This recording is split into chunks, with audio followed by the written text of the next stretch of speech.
Okay. Do we have Sean Glover on the call? Yes. Right.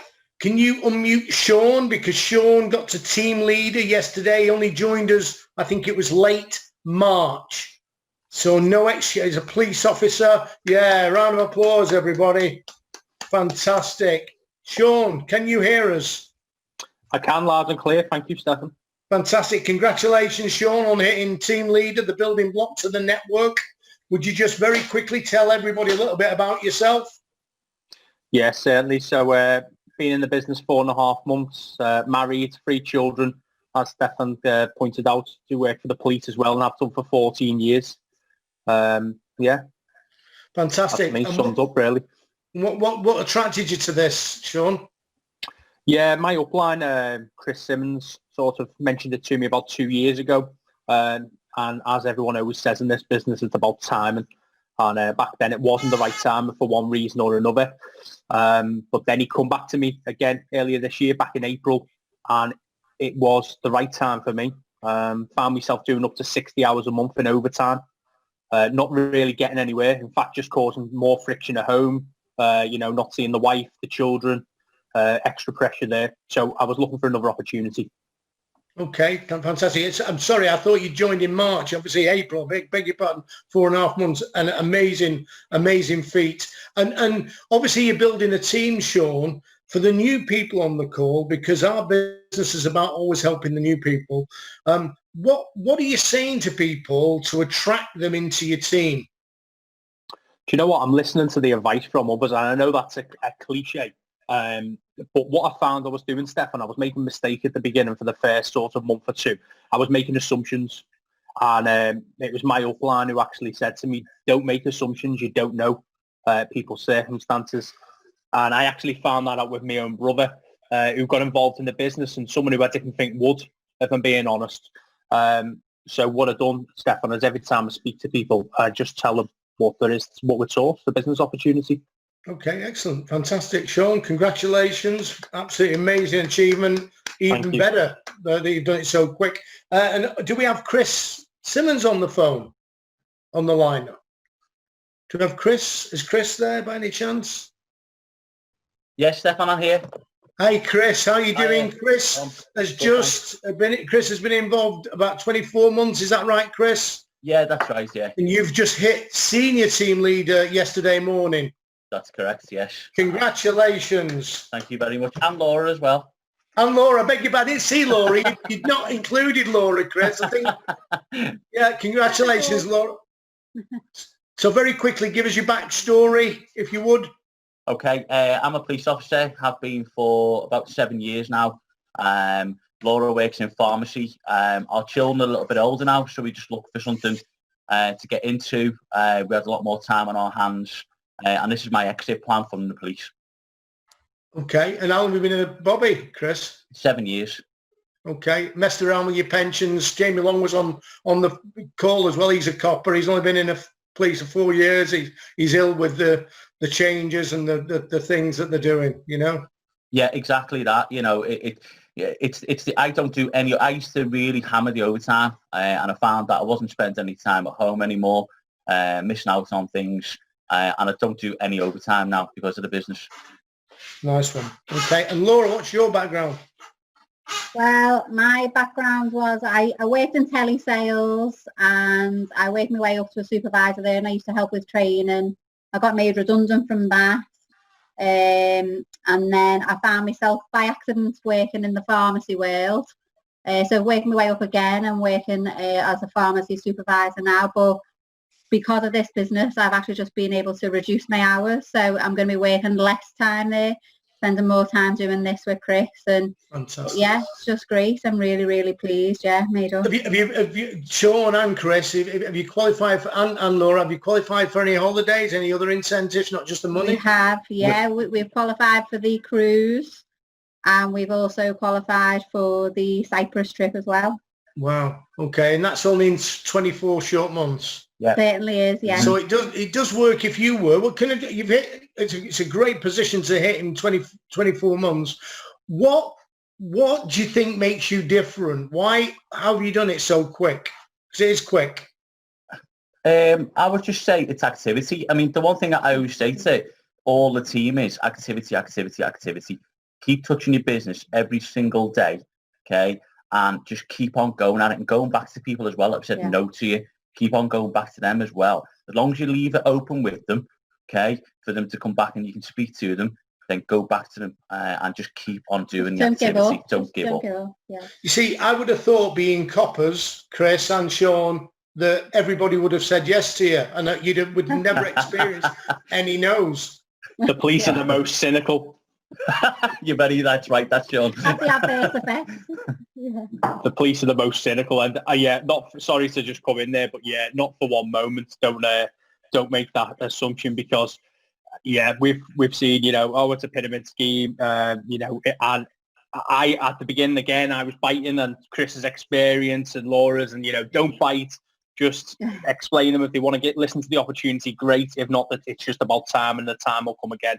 And it has for a lot, even people who said no at the beginning, who mentioned them sorts of things, whether they've done the research or whatever. But so you had no's from people, but they've come back to you. Is that what you're saying? Yeah, 100%. Certainly of me, because I used sort of the police as my coming into this business during lockdown. That was my main source of leads, work colleagues. So even the people who were saying no, who were cynical, and maybe made a bit of a joke with them, and we've come back to them since then, and they're now customers and can see the benefits. Great stuff. Okay, congratulations. And to the three of you, what advice, if there's brand new team members that maybe haven't had this very quick success, what would your advice be? Just not to give up. Just keep going, and every day is a new day, and you will get the no's, but you learn from it, and try not to take it personally. They're not saying no to you, and as Chris said, leave it open with them. Is it okay if I come back to you in 6 months? I kind of put you in the diary to come back. So just don't give up. Yeah, that's so powerful. You've said, Laura, every no is a learning opportunity. And I think that's critical. Fair play to you. Okay, well, thank you very much to the three of you. Congratulations. Thank you. Yeah. Thank you. Cheers.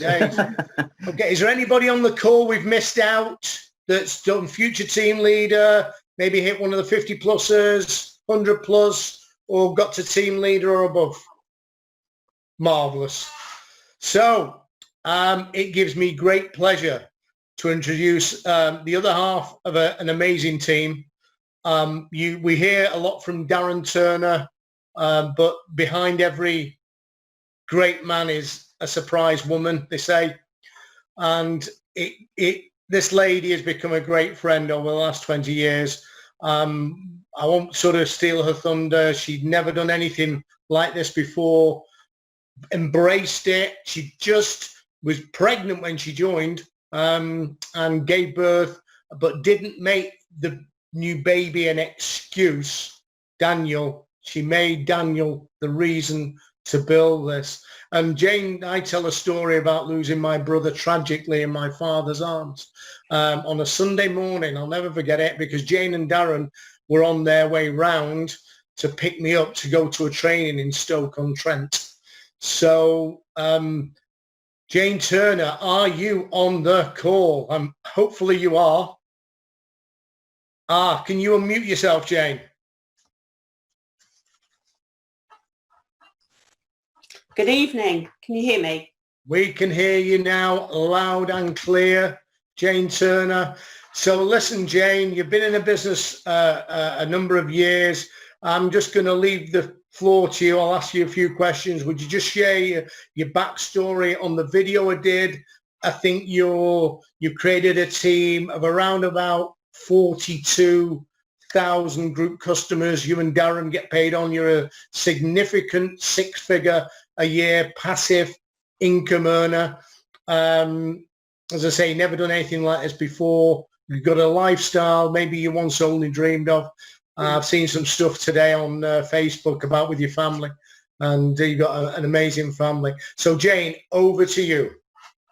Thank you, Stefan. Well, thank you for inviting me onto the call. It's a pleasure and an absolute privilege. Yeah, so my backstory, as you said, Stefan, both myself or Darren had never done any form of network marketing before, sales, nothing like that. You know, Darren's background, bit of a theme tonight actually. His background was in the police. He's retired from the police now, but my background was accountancy.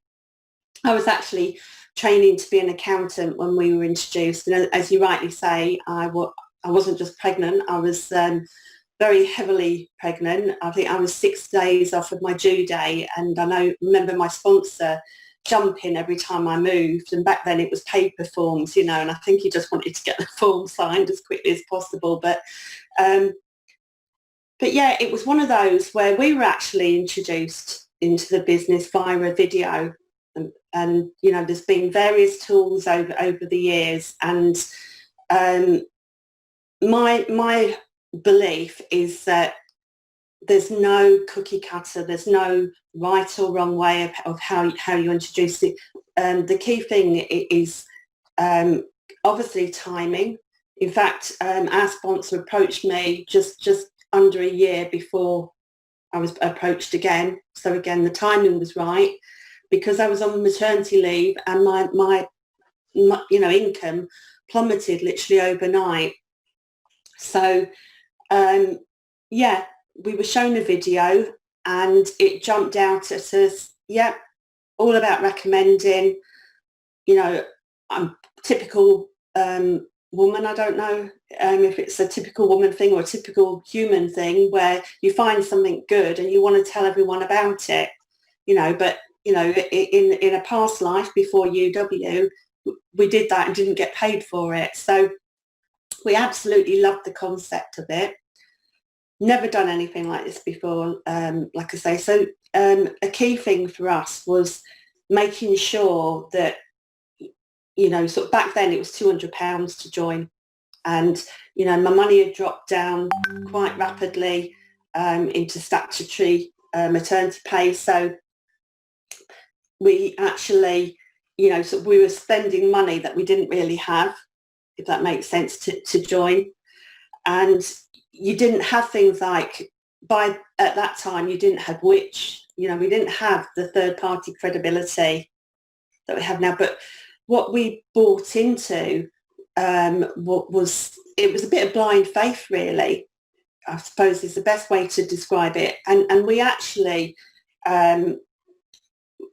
we didn't necessarily have the belief in the company yet. We didn't necessarily have the belief in ourselves, in our ability. So what we did initially in the early days was we borrowed belief. You know, we'd go to the opportunity presentations and we'd home in on people that were having success. And we went out of our way to find out what they were doing. And there's no major rocket science with all of this. It's just a case of, you know, if you got a recipe book and wanted to bake a cake, your cake might not look exactly the same as that cake on the picture of the book, but it wouldn't be far off. So that was our mindset, really, in relation to that. So one of the things that I would say is get good at modelling the people that are doing well and are where you want to be. You know, that was a big thing for me. In relation to backstory, and you know, I'm not going to say that I grew up living in a shoebox or anything like that, but you know, I didn't come from a financially privileged family. It's probably the best way to put it. You know, my background was very much, you know, sort of, I was one of 4 children. I lived on a council estate. I came from a very happy home. My dad always had very low paid jobs. He always worked, but they were always very low paid manual labour. And, you know, on a financial level, growing up wasn't easy. So I'm talking more from the financial side. On top of that, I went to, I passed my 11 plus. I had a few brain cells back then, and I found that the grammar school I went to, bizarrely, in my whole year back then, I was literally the only pupil that came from a council background. So I didn't exactly have the easiest of times going through school because occasionally I would be judged on that. So one of the things that really stands out to me, and when people say, oh, their children don't know what's going on, they do. You know, I grew up knowing I'd hear conversations and my parents would be worrying about money all the time. You know, he'd get his weekly wage packet, which it was in the little packets back then, you know, and they'd be divvying out how much for the rent and for the food and for the bills and everything else. And it wasn't easy, you know. I had the added humiliation of free school dinners and, you know, secondhand clothes, that sort of thing. So there was that side of things. But then I associated on a day-to-day basis with, you know, some of the children in my school came from very privileged backgrounds. So I saw another side of it. And when I went to friends' houses, I'd be in awe, you know, cool, they've got a car, you know, and things like that. And I actually aspired to want to do something and want to have things. So from an early age, I suppose I wanted to change my path, you know, and I'm a big believer in it doesn't matter where you come from, what your beginnings are or anything. You're the one that makes a difference to your ending, you know, and that is something that I'll always be, although it wasn't an easy time, I'll always be grateful for those times because it was a massive inspiration. You know, I didn't know what we were going to do prior to us being introduced into UW. I was training to be an accountant, but I trained to be an aromatherapist and a reflexologist. So because I wanted my own little business. And because I didn't know the concept of network marketing, in my head, it was going to be a traditional business. You know, so I always wanted to better myself. And I'm so fortunate. I'm one of the lucky ones that's been introduced to this. And I do believe that it's, you know, we owe it to everybody that we come across to actually let them make the choice and not us make the choice for them. You know, because when we prejudge and don't speak to people, they could be the person that would actually bite your hand off with it and run with it. So I think Sean said that, didn't he? You know, not prejudging. Absolutely. Yeah, definitely. So, you know, so that's a bit about my background. And like I say, you know, it's not that I lived in the shoebox or anything, but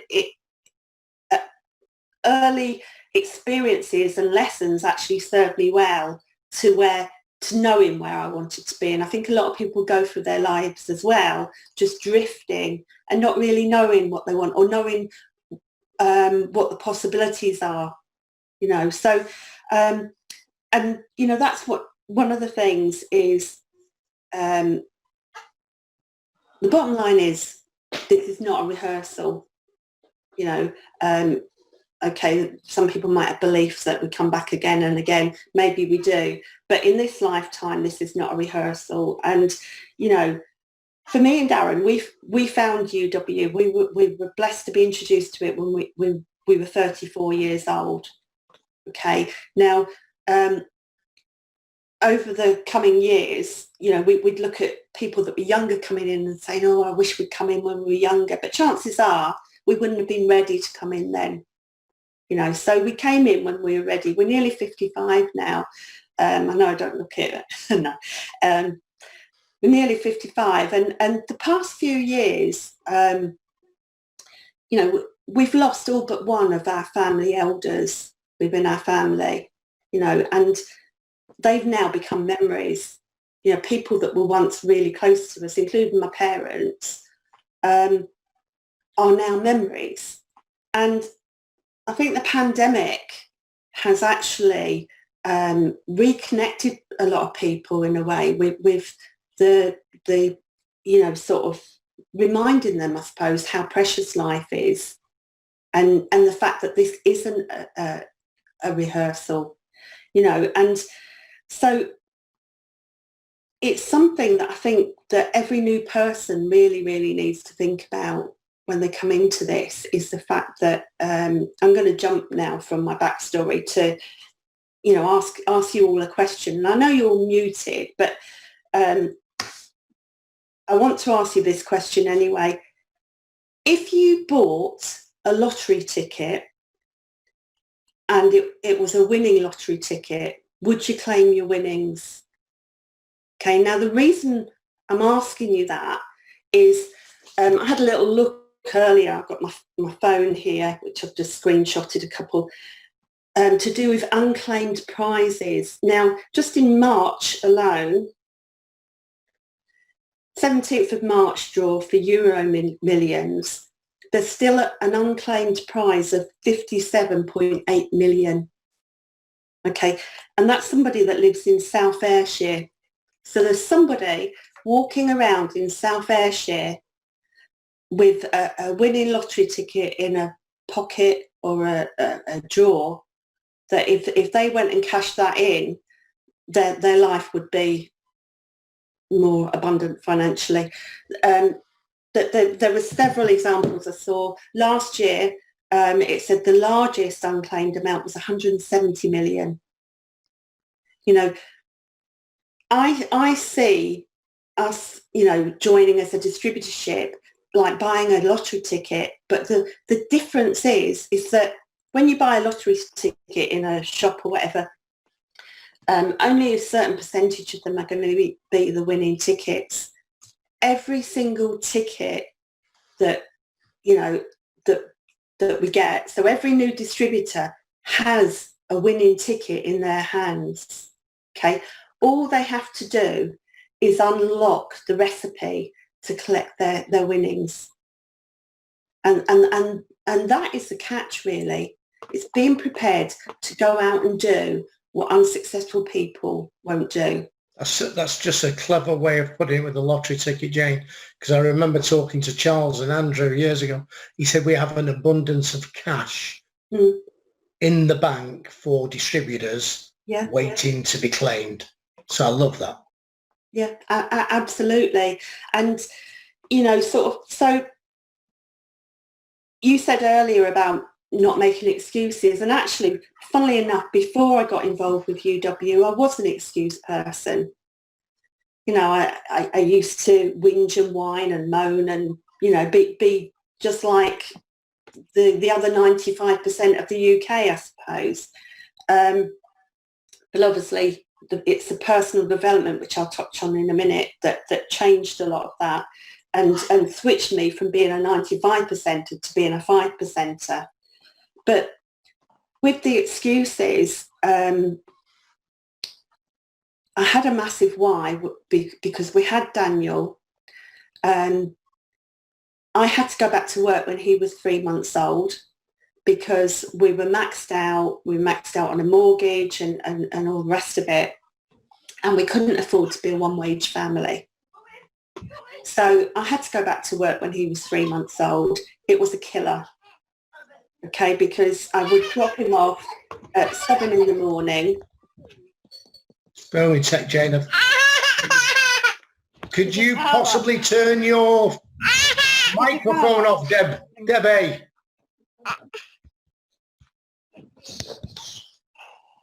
Hello, Deb. Can you mute everybody, Andrew? There's an exception to some phones, and Deb is the only one I can't mute. I have been trying. Oh, right. I'm sorry, Andrew. Yeah, a stupid question. Now, anyway. And right. It's a live show after all.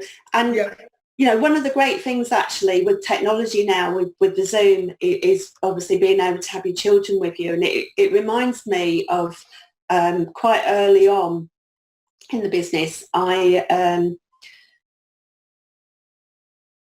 Darren and I would look for ways for building the business, and I'm jumping now, sorry, from what I was going to say, but I'm going to come back to that in a minute. Stefan, will you remind me what I was saying? Well, you were talking about initially your why, maybe dreams for the family, that kind of thing. Yeah, absolutely. I'm glad I was listening, Jane, because normally I'm not the best.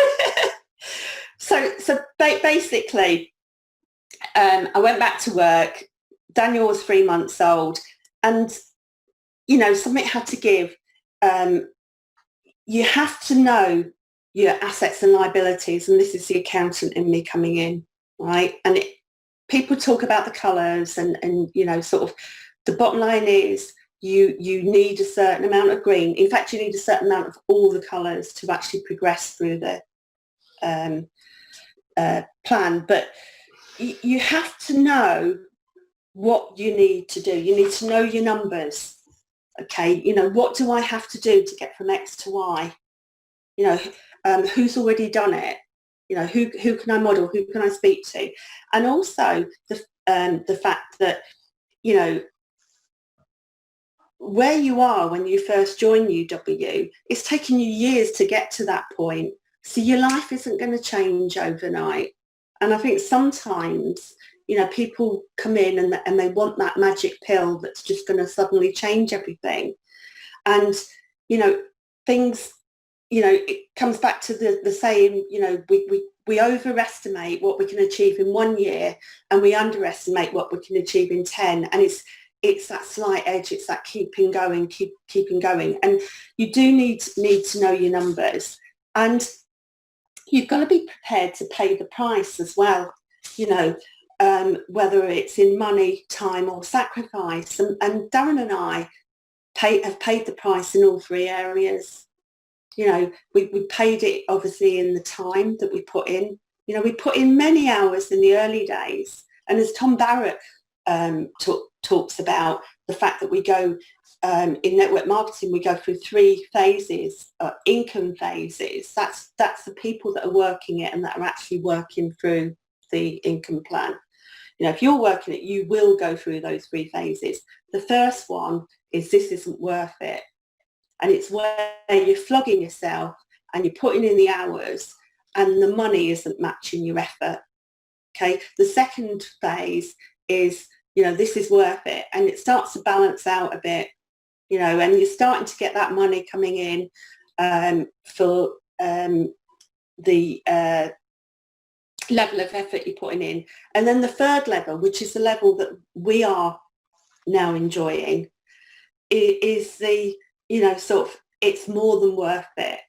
And you're paid tenfold, 100-fold, all the hard work, all the sweat and all the tears that you put in at the beginning, if that makes sense. And in the early days, you know, we didn't have much money. We were time poor. Darren worked shifts with the police. You know, I gave birth shortly after joining and then had a tiny baby. And then I had, on top of that, had to make sacrifice of seeing him even less than when I was dropping him off at 7 in the morning and seeing him at 6 at night. You know, so it wasn't easy, but it's been worth it, because he's 21 this year. And, you know, I believe a lot of people end their lives, having gone through their lives, just ticking the box, tick the box, tick the box, tick the box, you know, and they haven't really lived. And that's just my viewpoint here. But Abby, my daughter Abby, is starting sixth form college next week, and she had to complete, she had to do the tick the boxes for a questionnaire for the college. And one area of it was about where she lives and what her financial situation was. And one of the things was, does she need free school dinners? You know, and it really, I think that's what made me mention it tonight, because it was one of those anchors that took me straight back to that feeling of humiliation, having to go and collect my little tickets in the little reception window and everyone seeing me go to collect my little, you know. So, and I just thought, this business has just given us so much, you know. Yes, we have the nice lifestyle. Yes, we've ticked off a lot of amazing goals. Materially, we've just actually hit a major goal, and that was to move back down to the south of England.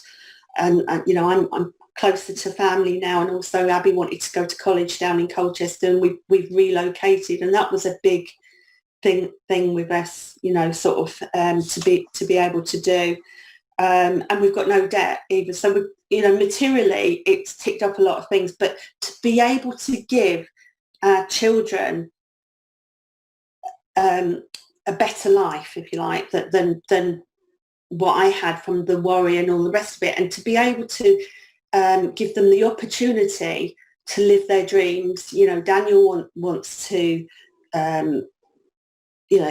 be an actor, go into acting. We haven't said, oh, go and get a job or anything like that. He's pursuing those dreams. We will be helping Abby to pursue her dreams. We wouldn't have been able to do that without this business. And, money sacrifice. We did things like pay for mail shots and stuff like that in the early days. I remember recruiting somebody down in Bracknell who came from a mail shop. It was quite expensive and we spent money that we didn't really have. But we had that blind faith with this business. We just knew where it was going to go. Well, actually, we didn't, because it's gone further than I could have ever imagined. But, we just knew that it was the right thing for us. This woman that we introduced in Bracknell, she had a prospect over in Sheffield. She wasn't prepared to go over from Bracknell, which was quite a way, to Sheffield to meet her prospect at an opportunity presentation. So she asked me and Darren. So we went from Blackpool across to Sheffield. It was snowing. The weather was horrendous. Daniel must have been, I don't know how old he was, but when babies, you wrap them up in those snow suits where they can barely move, and they're, like Michelin Man. We had to wrap him up in one of those because the heating wasn't brilliant in our car. And I left Darren in the car with Daniel.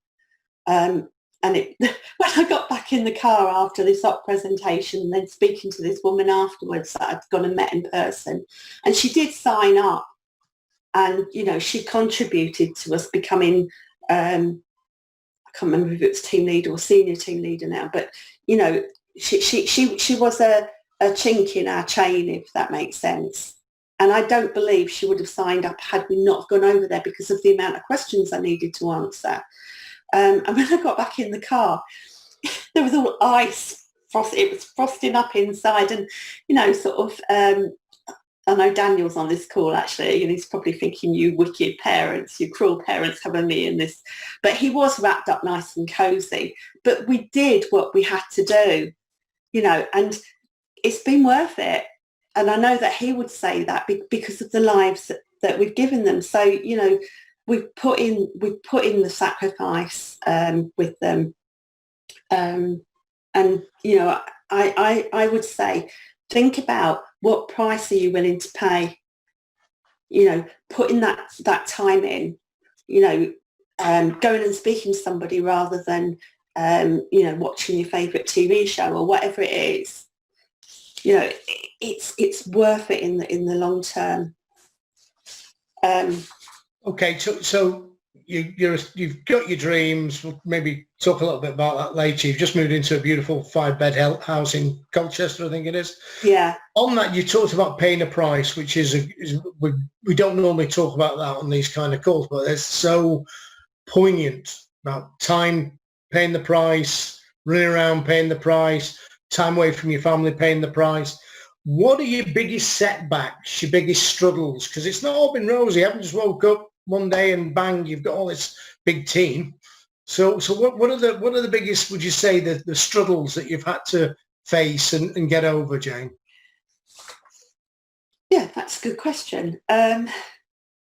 Aside from personal struggles, which, life, that happens to everybody,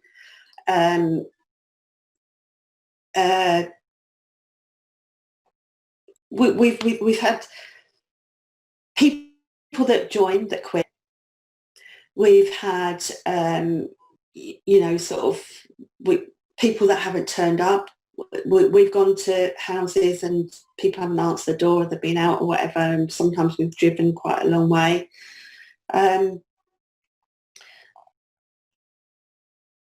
We've had the next big deal come along.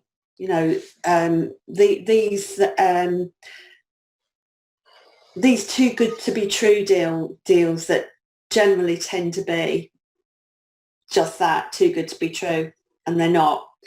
And you know, you get people that get attracted to other stuff. You know, setbacks.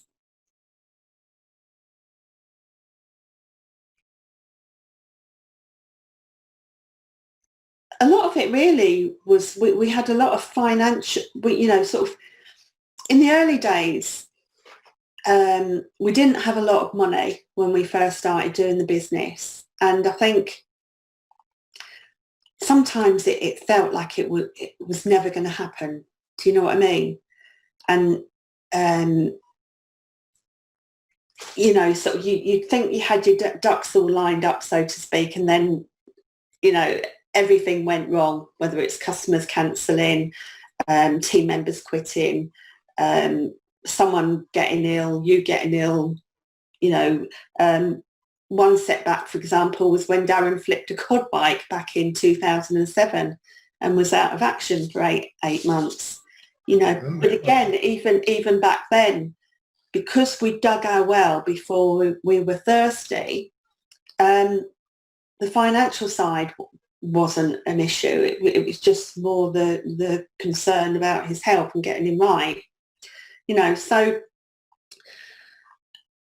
I think with all the setbacks and struggles,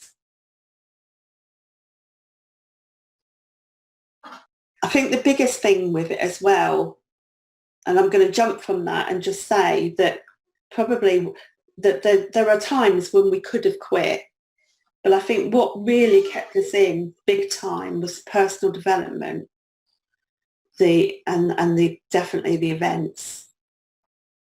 You know, because you know, you go back and you need that constant injection. I think it's probably the best way to describe it, because, you know, at the end of the day, we're working from home. A lot of people join this business, and no different from us, where you know, we've never been self-employed before. You have to motivate yourself. But I suppose that's a big thing, and you've got to apply what you learn and be prepared to treat it like a school and learn, if you know what I mean. You know, so one of the things I mentioned about modelling and stuff, but it's going out and learning what you're doing, and then just keep putting in the actions. And there were times where, especially in the early days, initially I was rubbish at both customer gathering and recruitment. I couldn't do either. And the more I said I couldn't, guess what? I couldn't. Self-fulfilling prophecy, I think it's called, isn't it? Absolutely. So straight away, you know, and it was yourself actually, Stefan, that it was back in the days where you could lend somebody a book and know that you'd get that book back, and you actually lent us a book, which really opened my eyes to network marketing and all the rest of it. And you started giving us tapes as well. And I remember, I think you burnt off various tapes, and one of them that really stands to mind, and you can actually still watch it on YouTube, the full speech, and that Success is a Journey, by Brian Tracy. And that's absolutely, that, you know, he talks about the journey and the trials and tribulations and all the rest of it. And I suppose in a way it mirrored ours, because it was, you know, sometimes we could be one step forward and 10 steps back. You know, you'd put a customer on and all of a sudden a few would drop off. Or, you know, sort of, I've gone blank, but we just had. That's great. It's great. Successful people always find a way, Jayne, and you could have quit on many occasions, like a lot of the leaders on the call, but they didn't. They just stayed the course, and you went through those 3 stages that you talked about, Tom Barrett. But I know you paid a heavy price from the personal development, not just reading the books, because there's so-called network marketers that I know that don't read the books. which I find bizarre because I want to steal everybody's good ideas, if I'm being brutally honest with you. So just pushing on from the personal development, you've mentioned that's a key factor. What about events, Jayne? And this is an event tonight. What's your viewpoint on that? With events, what you've got to bear in mind is, and I know they talk about it in law of attraction, stuff like that, thoughts become things. You know, our thoughts turn into our actions and results and so on and so forth. And, you know, events, it's the association. You know, at the end of the day, and it has been statistically proven that we are all the sum of the 5 people that we associate with the most.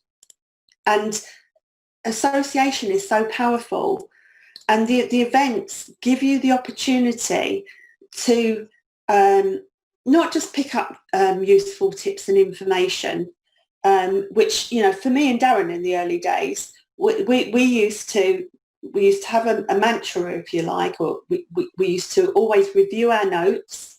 We always made notes. You know, the amount of people that don't make notes, and I just think, how on earth can you possibly remember everything that's been said? You know, I'm currently menopausal and I don't even remember what was said yesterday or 5 minutes ago, not alone the whole event. But, you know, we'd make notes, but we didn't just make them and then put the book in a drawer. You know, we'd sit and we'd go through them, we'd highlight them, and we both would pick out one thing and we'd set out to just master that one thing. And that is how we became good at things. You know, and so the events are great for increasing your skills, but the association is so key as well, because you're rubbing shoulders with people that are already where you want to be. You know, and the great thing is that nobody is secretive about it. If you ask them, how have you done that? They'll share it with you. You know, so I think association and also improving your skills, but not just improving your skills. If you learn it and do nothing with it, then you might as well forget about it. You've got to apply everything you learn, you know, and go back and review them, because quite often there's more than one gem in an event. So if you're going to master something, focus on one thing for the next week or the next month, but then go back to your notes and pick something else. There's always stuff that you can do. And I'm a big advocate of learn, practice, plan, do, review. You know, you've got to practice and practice and practice to get good at something. You know, even if you're just practicing in front of the mirror or to the cat or the dog, you know, but then go out and do it. You know, the worst thing that can happen is that the person will say no to you.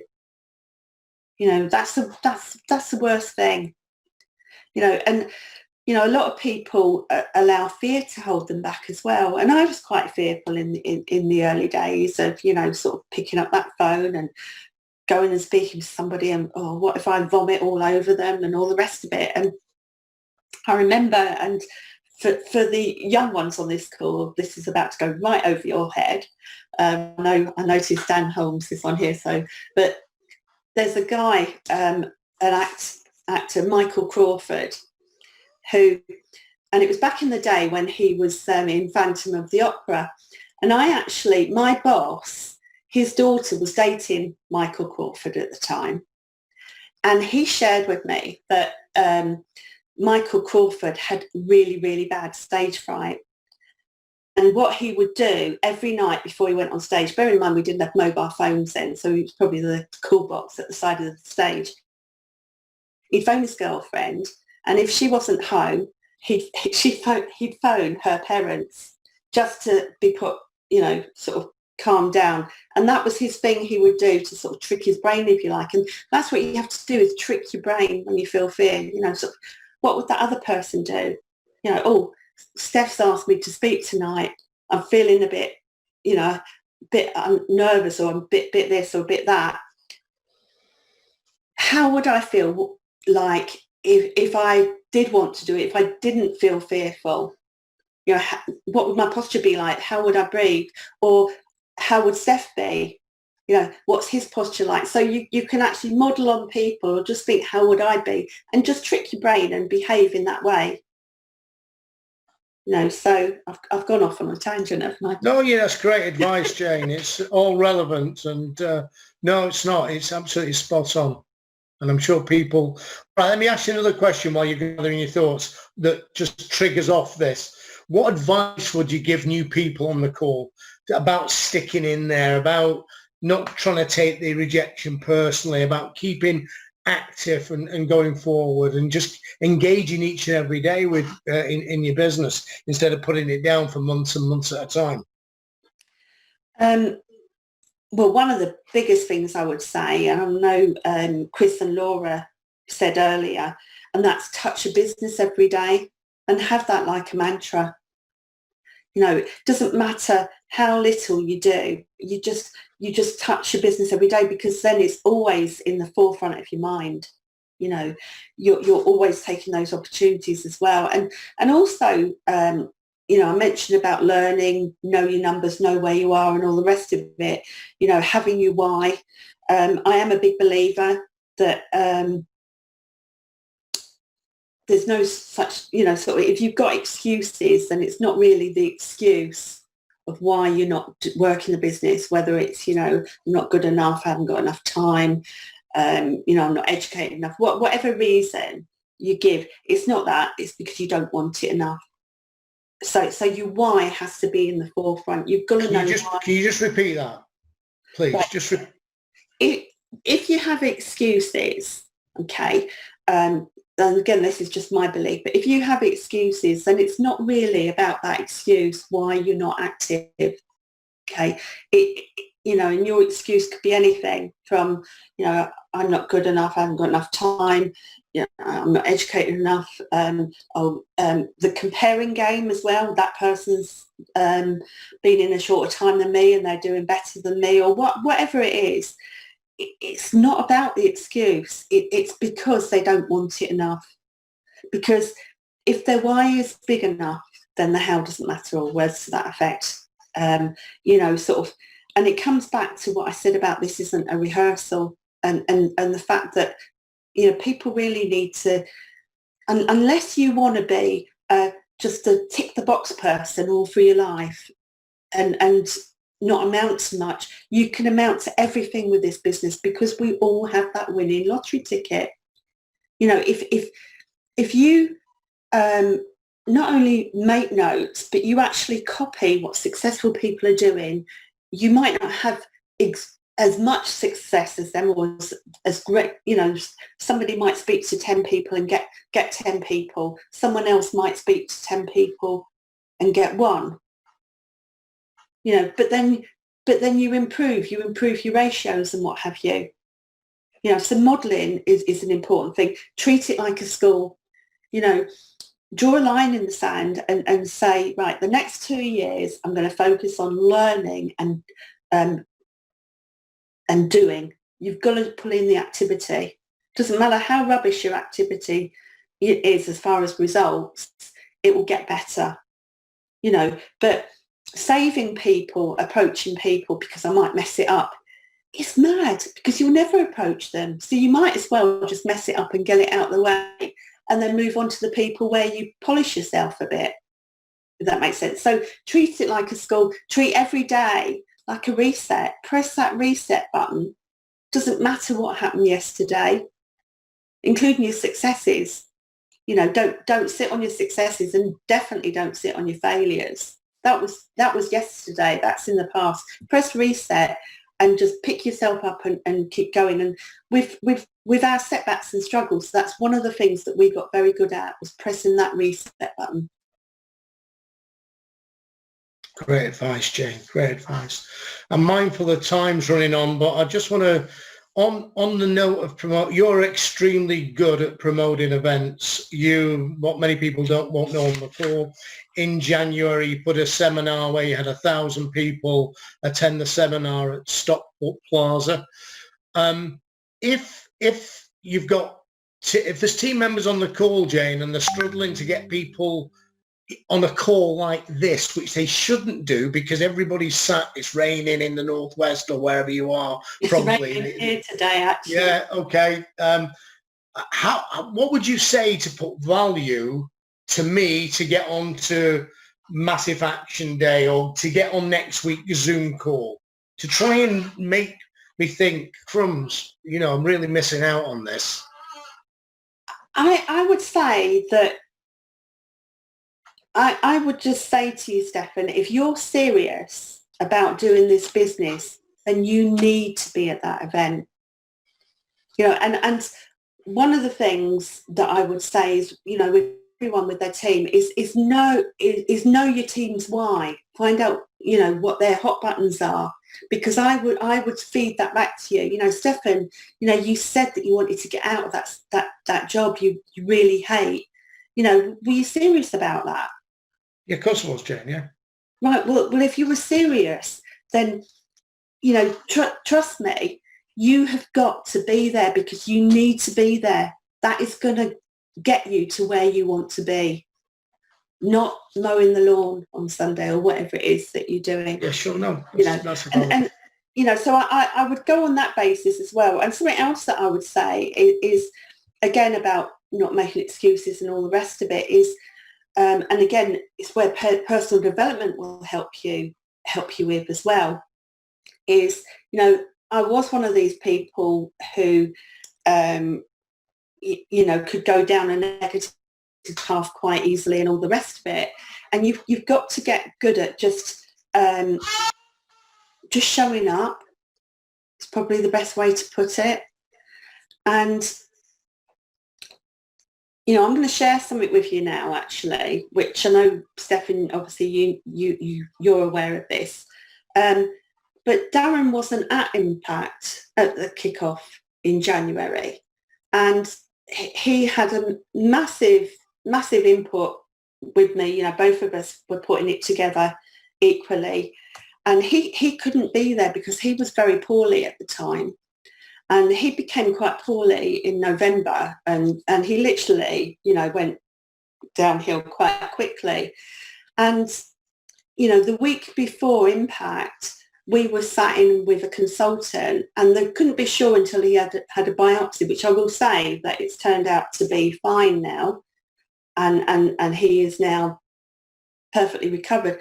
But they were investigating from the lymphoma side of things. Now, I could have made excuses with the kickoff and not being there. And I wasn't there because I was a martyr. It was because sitting at home wouldn't have changed anything. It wouldn't have changed the situation with Darren. So I might as well be doing something positive towards, you know, sort of, you know, our family and all the rest of it. And I know, obviously, with kickoff, there were other people there. And the key thing here is that sometimes people have stuff going on and they spend all their time talking about it and telling everyone about it. And there are times that you do need to confide in people. But within the business, you know, people want... If I'd have gone round talking about it, I would have just created negative energy. Does that make sense? So it's putting things in a box when they need to be, and just showing up, putting your face on, and showing up and doing what needs to be done. You know, and I'm giving that as an example because I could have quite easily made an excuse not to go. Sure. But there are people that make excuses that are so small, it could, you know, so trivial in comparison, that they've got to revisit their why every time. And I've waffled a bit there. I do apologise, but what I'm trying to say is, if you've got a strong enough why, then you will do whatever it takes. You know, Yeah, and you've got to become unshakable. And it's having that, you know, your belief table. When you've got your belief legs in place, nobody can shake you. you know, and that's how we've got to really. But the value of promoting the events, it's up there with oxygen. It really is, you know, because the events are the lifeblood of the business, really. And again, going back to the association, it's having that positive association and being away from the negative environment that most people live in, and you know, they go to work, and quite often it can be a toxic environment. It can be quite negative. Sure. So yeah, that I think that's very important. Yeah, Graham just says nobody's ever built a successful utility warehouse, but so Jane, we literally got 4 minutes left. I want to ask you, what do you like best about utility warehouse that you can't shut up about? Everything. Yeah, literally everything. The key thing for me is I really think or believe that it's important to share this with everyone. And the reason for that is because I know from my own experience what it does for you. And I just want to help as many people as possible to get this, but not just get that winning lottery ticket, but to actually unlock it and do something with it. Well said, well said. Is it worth it, Jane? Yes, absolutely. Absolutely. Okay, well, listen, guys, I think it's 2 minutes to go. I don't know if you want to take any questions, Jane. More than happy to if you want to. I don't mind. I'm happy. Okay. Anybody got any quick questions for Jane? We can...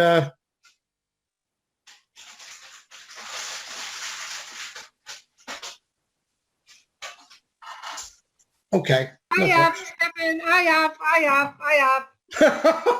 Okay. Sorry. Please don't apologise. I've been sat here listening to Jane and absolutely just mesmerised with everything she's been through. And she said it in the most natural, real way. It's like you can't dispute a word she said. And I think the question I've got, Jane, is team members, you've got that belief. You've worked through those brick walls sometimes and you've built it up over time. How do you instill that in new people?